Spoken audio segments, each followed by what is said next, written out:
بسم اللہ الرحمن الرحیم ایاک نعبد و ایاک نستعین۔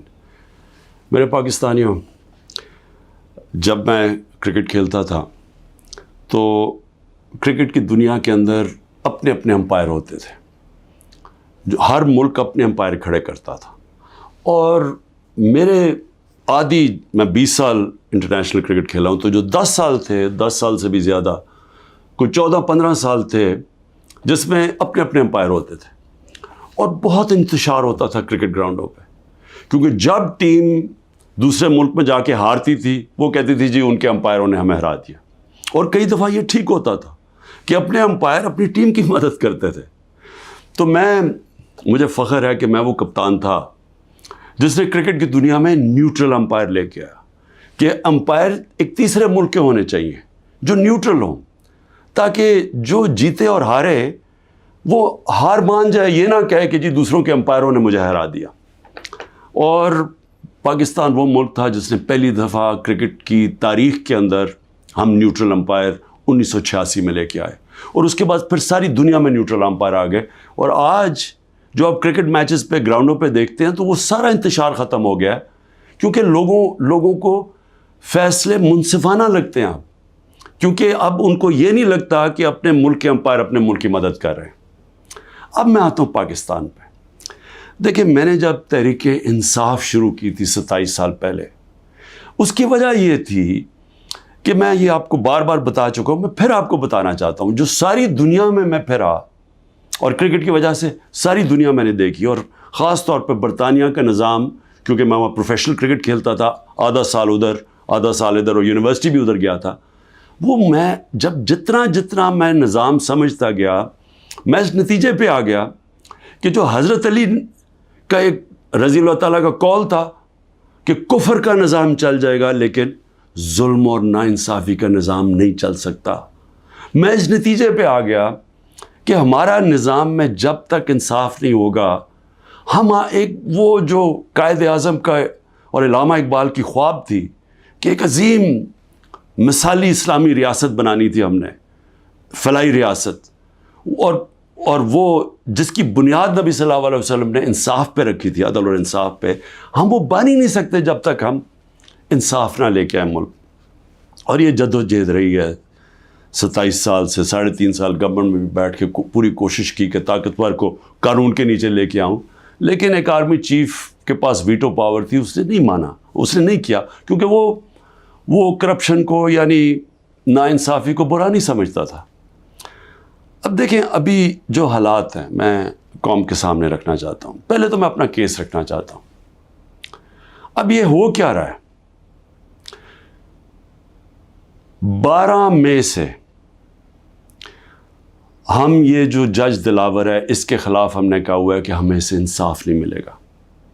جس طرح اس نے فرد جرم میرے پہ لگا دیا، میرے سنے بغیر، اور وہ بھی آ کے جب مجھے غیر قانونی طور پہ پکڑا ہوا تھا انہوں نے جیل میں، تو اس نے وہاں آ کے عدالت لگا دی، نہ میرے وکیل کو پتا نہ مجھے پتا، اور وہاں آ کے فرد جرم لگا دیا۔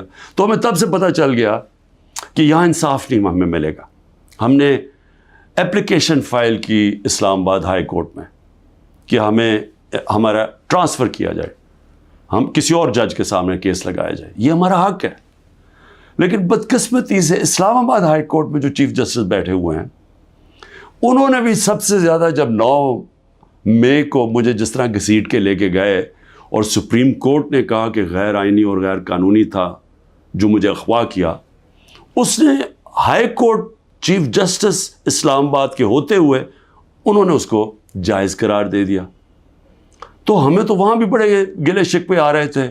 اس سے پہلے تحریک انصاف کے ہمارے جو الیکشن کمیشن کے کیسز لگے ہوئے تھے، ہمارے جو وکیل انور منصور، وہ بار بار کہتے تھے کہ یہاں میں انصاف ہی نہیں مل رہا۔ اور جو فورن فنڈنگ کا کیس تھا، سپریم کورٹ نے کہا ہوا ہے کہ سب کے اکٹھے سنے جائیں، سارے جو باقی جماعتیں ہیں، Peoples Party, Noon League, P T I, اکٹھے سنے جائیں کہ فنڈنگ کدھر سے آتی ہے، ان کے کیس سنے نہ جائیں۔ یہ عامر فاروق کے پاس لگے ہوئے تھے، ہمیں بڑا اعتراض تھا۔ پھر اعظم سواتی، انہوں نے تو باقاعدہ لیٹر دیکھا کہ مجھے یہاں انصاف نہیں ملے گا۔ اور پھر جب وہ ہوا، پھر اس سے پہلے ٹیرین کیس، جو 3 ممبر بینچ نے، جب 2 ممبرز نے کہہ دیا کہ وہ کیس مینٹینیبل نہیں ہے، جسٹس صاحب نے وہ کیس لے کے بیٹھ گئے. تو ہم نے پھر دونوں کی طرف، ہم نے دونوں ججز کا کہا کہ یہ ہمیں ان امپائرز پہ اعتماد نہیں ہے، یہ ہمارا رائٹ ہے. ہم نے ریکوزل کا کہا. اب آج کیا ہوتا ہے؟ آج جو سپریم کورٹ میں ہم پہلے جب یہاں سے نہیں انصاف ملا، پھر ہم اسلام آباد ہائی کورٹ گئے، وہاں انصاف نہیں ملنا تھا، ہم سپریم کورٹ چلے گئے. سپریم کورٹ نے کہا کہ جو ہماری پٹیشنز لگی ہوئی ہیں ہائی کورٹ میں، وہ سب اکٹھی سنی جائیں. اب آج اکٹھی سنی نہیں گئی پٹیشنز. جو ہماری پٹیشن تھی ٹرانسفر کی، ہماری ریکوزل کی، ہم نے کہا کہ جسٹس عامر کو ہماری نہیں سننی چاہیے ہماری پٹیشنز، وہ بھی ڈسمس ہو گئی، وہ اگنور ہو گئی. جو ہم نے گواہ کا کہا ہوا تھا کہ ہمیں گواہ کا تو موقع دیں کہ ہم فیئر ٹرائل، اور اب تو میں خیر وکیل ہی بن گیا ہوں کہ آرٹیکل کا آئین کا 10A کہتا ہے فیئر ٹرائل کے اندر ہمیں موقع ملنا چاہیے کہ ہم اپنے گواہ پیش کریں. اور وہ گواہ ڈال دیے آگے، اور کل انہوں نے کہہ دیا کہ ہمایوں دلاور ہماری فائنل آرگیومنٹ سن سکے. اب ہماری فائنل آرگیومنٹ وکیل کیسے کرے جب ہمارے گواہی نہیں پیش ہوا ہے؟ یہ فیئر ٹرائل کیسے ہوتا ہے؟ آج انہوں نے یہ فیصلہ کر دیا.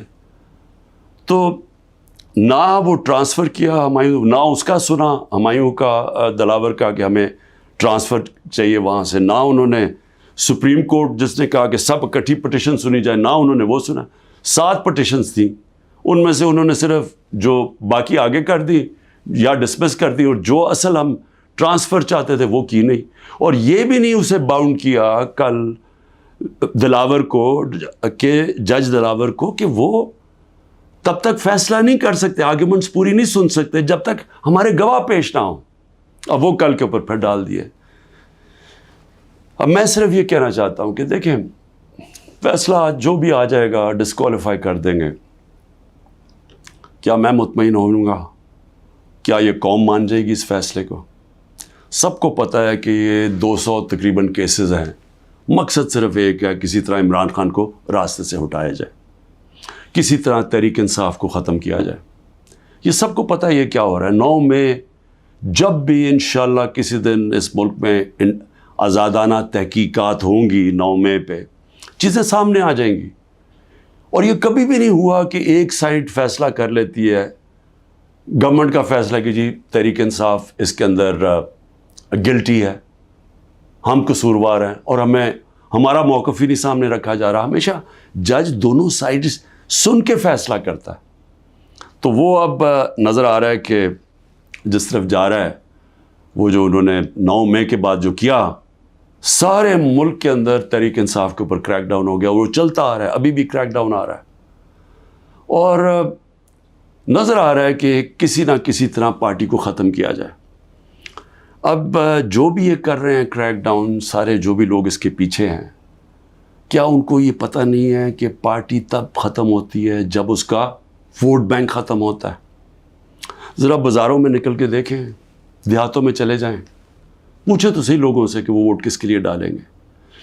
جتنا ظلم ہمارے اوپر بڑھتا جا رہا ہے، اتنا ہی ہمارا ووٹ بینک بڑھتا جا رہا ہے. پارٹی تو ایسے نہیں ختم ہونے لگی. تو اب پارٹی کی اس وقت 70 سے 80% اس وقت پاکستان میں اس کی ایکسیپٹیبلٹی ہے، یعنی لوگ اس کے ساتھ ہیں. تو جو ایک وہ نظام آ رہا ہے جو کہ 70 سے 80% لوگوں کی رائے کو ختم کرنا چاہتے ہیں، اور ایک اور کوئی نظام لینا چاہتے ہیں. کیا ہمیں اندازہ ہو رہا ہے کہ ہم ملک کو کس طرف لے کے جا رہے ہیں؟ اور میں ایک وہ پاکستانی ہوتے ہوئے جس کا جینا مرنا یہاں ہے، جو باہر نہیں جانے لگا، جس کے پاس کوئی پیسے بینکوں میں باہر نہیں پڑے ہوئے، کوئی پراپرٹی باہر نہیں ہے، جو تھی بیچ کے پاکستان آ گیا ہے، وہ پاکستانی آج کہہ رہا ہے کہ اس وقت ضرورت ہے کہ سوچیں کہ ہم یہ ملک سے کیا کر رہے ہیں. ایک جماعت اور ایک لیڈر کو باہر کرتے کتنا نقصان کر رہے ہیں اپنے ملک کو. اور جو بھی یہ پلان بن رہے ہیں کہ اس کے کوئی ملک چل جائے گا ڈنڈے کے زور سے، لوگوں کو جیلوں میں ڈال کے، ایک پولیس اسٹیٹ بنا کے، ان کو دنیا کی تاریخ کا کوئی تاریخ کا آئیڈیا ہی نہیں ہے. آپ یہ دیکھیں، میں یہ اپنی قوم کو صرف آپ کو ایک قسم کا تاریخ کا لیسن بھی دینا چاہتا ہوں، ہر اپنے نوجوانوں کو خاص طور پہ.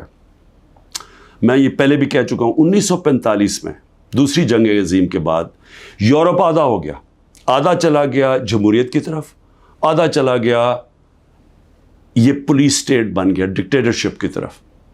آدھے میں انہوں نے ان کو بند کر کے کنٹرول کیا، لوگوں کو ان کی آزادی رائے ختم کی، حقیقی جمہوریت ختم کر دی، حقیقی آزادی ختم کر دی. آدھی آزاد ہو گیا. ساری دنیا کے سامنے 50 سال کے بعد نتیجہ آ گیا. جو آزاد تھے وہ خوشحال ہو گئے. وہ آج بھی وہ جو جن ملکوں کے اندر جو وہی یورپین تھے جدھر آزادی نہیں تھی، آج بھی وہ پیچھے ہیں ابھی تک.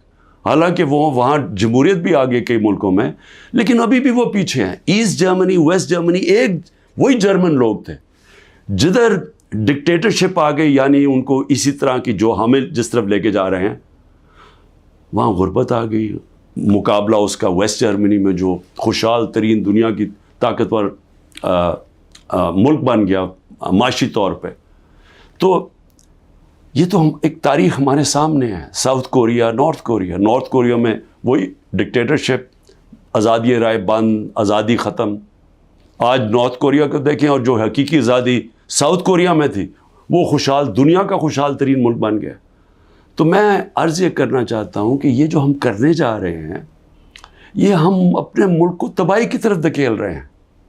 ہم یہ جو ایک عوام کو ان کا جو سب سے بڑا حق ہوتا ہے ووٹ ڈالنے کا، آزادی رائے، ایک منتخب کرے عوام اپنی کون سی گورنمنٹ وہ چاہتے ہیں.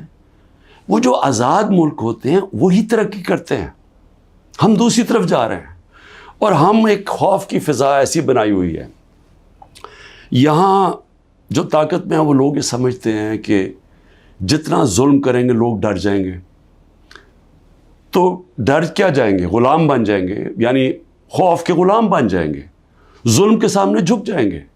جو میں بار بار مثال دیتا ہوں، جو یزید نے کیا کوفہ کے لوگوں سے، اپنا گورنر بٹھایا، اس نے ان کو ظلم کر کے ان کو سیم کے وہ لوگ بنا دیے جو جانوروں کے اوپر یعنی جانوروں کے لیول پہ پہنچ گئے. تو آج ہم وہی کر رہے ہیں پاکستان سے. مجھے آج ابھی میں وکیلوں سے مل رہا تھا، انہوں نے مجھے خبر دی کہ جو ہمارے سینئر لوگ جیلوں میں، ایک تو وہ ہیں جو کہ ہمارے کارکن جیلوں میں برے حالات میں ہیں، لیکن وہ جوان ہیں، تکڑے ہیں. لیکن جو سینئر لوگ ہیں، انہوں نے مجھے رپورٹ دی. ڈاکٹر یاسمین کتنی دفعہ بیمار ہوئی ہیں، تقریباً 75 سال کی ہیں. محمود رشید، وہ 70 سال سے اوپر ہے، ان کو ہارٹ پرابلم ہے، وہ کس مشکل سے گزر رہے ہیں، بیمار ہوئے کتنی دفعہ. اعجاز چودھری تقریباً 10 kg اپنا وزن لوز کر بیٹھے، ڈائبیٹک ہیں. عالیہ حمزہ بڑی بری طرح بیمار رہی، ابھی انہوں نے وکیل نے بتایا کہ اس بار ہی ملے وہ تھوڑی ٹھیک تھی. تو میں عمر چیمہ کے حالات بتائے، وہ ویٹ لوز کر بیٹھا، اس کی بیوی عدالت میں گئی، ان کو پکڑ کے جیل میں ڈال دیا. تو یہ کیا پیغام دیا جا رہا ہے کہ یہ خوف پھیلایا جا رہا ہے کنٹرول کرنے کے لیے لوگوں کو. اور علی امین، ہمارے پختونخوا کے پریزیڈنٹ، ان کے گھر میں 6 گھنٹے پولیس گھس گئی، کوئی سرچ وارنٹ نہیں تھی. سارا اس کا گھر اجاڑا، چیزیں توڑی. 80 سال کے ان کے والد تھے، ان سے بدتمیزی کی، دھکے دیے، گاڑیاں اٹھا کے لے گئے. تو یہ کیا ثابت کر رہے ہیں اس سے؟ یعنی ہم اس ملک کو کدھر دھکیل رہے ہیں؟ یہ خوف پھیلانے کے لیے اور لوگوں کو کنٹرول کرنے کے لیے ہم آج وہ چیز کر رہے ہیں کہ اپنی پولیس کو تباہ کر رہے ہیں. جب پولیس سے اس طرح کی غیر قانونی کام کرواتے ہیں ہم، تو یاد رکھیں پولیس خود بھی یہ کاموں پہ لگ جاتی ہے. آپ جب پولیس کو آرڈر دیتے ہیں کہ یہ جا کے کسی گھروں میں گھسو، گھر برباد کرو، خوف پھیلانے کے لیے، تو ہم پولیس فورس کو تباہ کر رہے ہیں. آگے ہماری پولیس کے حالات اچھے نہیں ہیں. آگے ہمیں پتہ ہے کہ ہماری پولیس، لوگ اون نہیں کرتے اپنی پولیس کو. لوگ سمجھتے ہیں پختونخوا میں ہم نے بڑی محنت کی تھی جب آئی جی درانی کو ہم لے کے گئے وہاں، اور انہوں نے پولیس کو ایک ایسی پولیس فورس بنایا کہ عوام اور پولیس ایک ہو گئی۔ آج پختونخوا کے اندر وہ نہیں ہو رہا، آج پولیس کے خلاف نفرت ہو رہی ہے کیونکہ اس سے غلط کام کروائے جا رہے ہیں، اس سے قانون توڑا جا رہا ہے۔ جن کا کام قانون کو اپ ہولڈ کرنا ہے وہ قانون توڑ رہے ہیں، اور یہ ہر جگہ ہو رہا ہے، یہ ہر جگہ جدھر تحریک انصاف ہے۔ اس کا 9 میں سے اب کوئی تعلق نہیں ہے۔ افتخار درانی کو اٹھا لیا، وہ تو میڈیا کا آدمی ہے، اس کا 9 میں سے کیا تعلق ہے؟ عمران ریاض ابھی تک غائب ہیں، 3 مہینے ہونے لگے ہیں، بچے ہیں ان کے، اس کا 9 میں سے کیا تعلق تھا؟ 9 میں ایک بہانہ تھا، ایک پہلے سے پلان بنا ہوا تھا پارٹی کو کرش کرنا۔ لیکن پارٹی کرش کیسے ہوگی جبکہ اس کا ووٹ بینک بڑھتا جا رہا ہے، لوگوں پہ ظلم کرتے جا رہے ہیں، لیکن پارٹی تو بڑھتی جا رہی ہے۔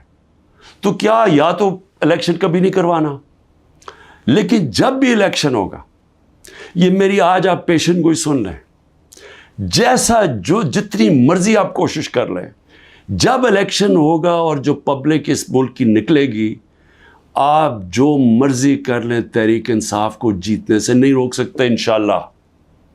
اس لیے میں آج بھی اپنے ان لوگوں کو جو اقتدار میں بیٹھے ہوئے ہیں، میں تو پی ڈی ایم کے لوگوں کو، سب کو، جو ہماری اسٹیبلشمنٹ ہے، سب کو کہنا چاہتا ہوں کہ دیکھیں ٹائم آ گیا ملک کا سوچنے کا، اپنی سوچ ذات بیچ میں سے نکال دیں۔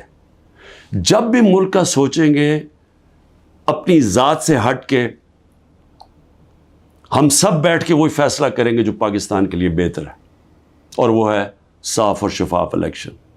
پاکستان زندہ باد۔